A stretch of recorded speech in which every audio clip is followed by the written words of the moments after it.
Hello guys, welcome back to this channel. In today's video, I'm going to show you how you can save your current home blueprint in Heartopia game.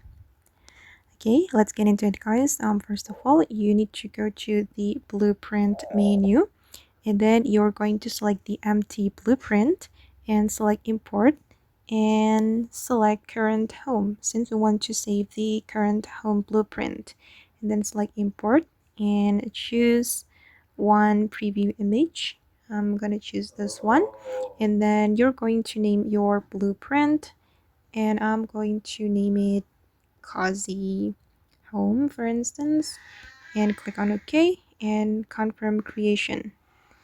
Okay, done.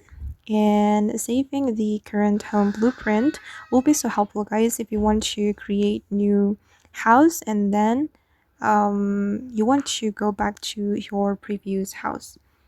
This is my basic home, the home that I got when the first time I joined Heartopia, and this is my current home. I have already